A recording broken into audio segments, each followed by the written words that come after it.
राधे राधे। आज आप सुनिए माघ मास महत्तम कथा अध्याय 20 एवं 21। वेदनिधि कहने लगे कि हे महर्षि, धर्म को जल्दी ही कहिए, क्योंकि श्राप की अग्नि बड़ी दुखकारक होती है। लोमश ऋषि कहने लगे कि यह सब मेरे साथ नियम पूर्वक माघ स्नान करें, अंत में यह श्राप से छूट जाएंगे। मेरा यह निश्चय है, शुभ तीर्थ से माघ स्नान करने से श्राप का फल नष्ट हो जाता है। 7 जन्मों के पाप तथा इस जन्म के पाप माघ में तीर्थ स्नान पर स्नान करने से नष्ट हो जाते हैं। इस अच्छोद में स्नान करने से अवश्य ही मोक्ष की प्राप्ति होती है। राजसूय और अश्वमेध यज्ञ की से भी अधिक फल माघ मास स्नान से होता है। अतएव संपूर्ण पापों का सहज ही में ही नाश करने वाला माघ स्नान क्यों न किया जाए। लोमस जी कहने लगे कि पूर्व काल में अवंती देश में वीरसेन नाम का राजा था। उसने नर्मदा के किनारे राजसूय यज्ञ किया और अश्वमेध यज्ञ भी किए, जिनके खंभे सोने के बनाए गए। ब्राह्मणों को अन्न का बहुत सा दान किया और बहुत सी गाय, सुंदर वस्त्र और सोने के आभूषण दान में दिए।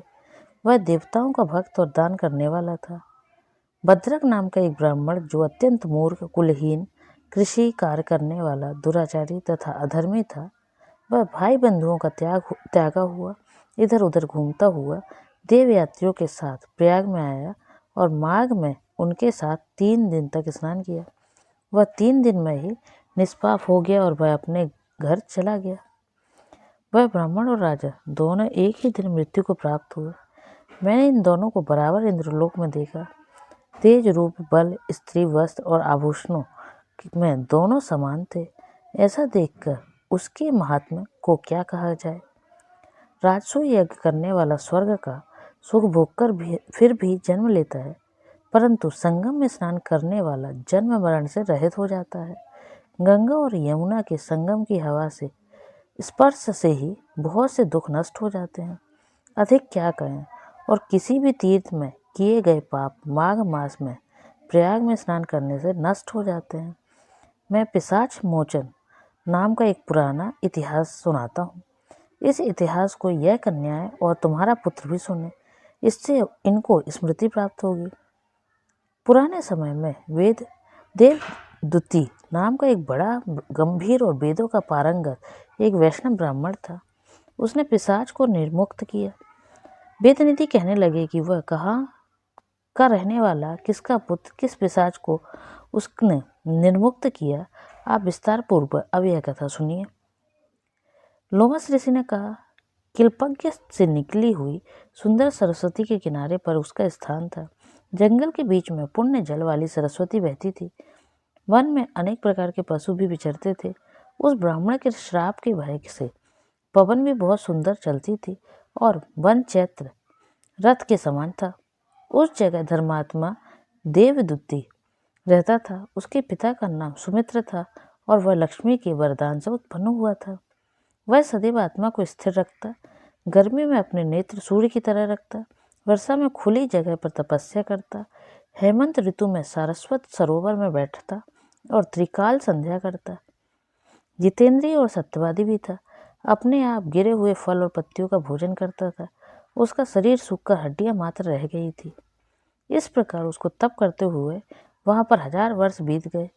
तप के प्रभाव से उसका शरीर अग्नि के समान प्रज्वलित था। विष्णु की प्रसन्नता से ही वह सब कर्म करता। दधीचि ऋषि के वरदान से ही वह श्रेष्ठ वैष्णव हुआ था। एक समय उस ब्राह्मण ने वैशाख महीने की एकादशी को हरि की पूजा कर उनकी सुंदर स्तुति तथा विनती करी। उसकी विनती सुनकर भगवान उसी समय गरुड़ पर चढ़कर उसके पास आए। चतुर्भुज, विशाल नेत्र, मेघ जैसा स्वरूप भगवान को स्पष्ट देखकर प्रसन्नता के मारे उसकी आंखों से आंसू भर आए और कृतकृत्य होकर उसने भगवान को प्रणाम किया। उसने अपने शरीर को भी याद न रखा और भगवान के ध्यान में लीन हो गया। तब भगवान ने कहा कि हे देवदूती, मैं जानता हूँ कि तुम मेरे परम भक्त हो। मैं तुमसे अति प्रसन्न हूँ, तुम वर मांगो। इस प्रकार भगवान के वचन सुनकर प्रेम के मारे लड़खड़ाती हुई वाणी में कहने लगे कि हे देव, अपनी माया से शरीर धारण करने वाले अपना आपका दर्शन देवताओं को भी दुर्लभ है। अब आपका दर्शन भी हो गया, मुझको और क्या चाहिए। मैं सदैव आपकी भक्ति में लगा रहूं। भगवान उसके वचन सुनकर कहने लगे कि ऐसा ही होगा। तुम्हारे तप में कोई बाधा नहीं होगी। जो मनुष्य तुम्हारे कहे गए स्रोत को पढ़ेगा, उसकी मुझ में अचल भक्ति होगी। उसके धर्म कार्य सांगोपांग होंगे और उसकी ज्ञान में परम निष्ठा होगी। यह था 20वां एवं 21वां अध्याय। आगे के अध्याय के लिए चैनल से जुड़े रहिए। तब तक के लिए राधे राधे।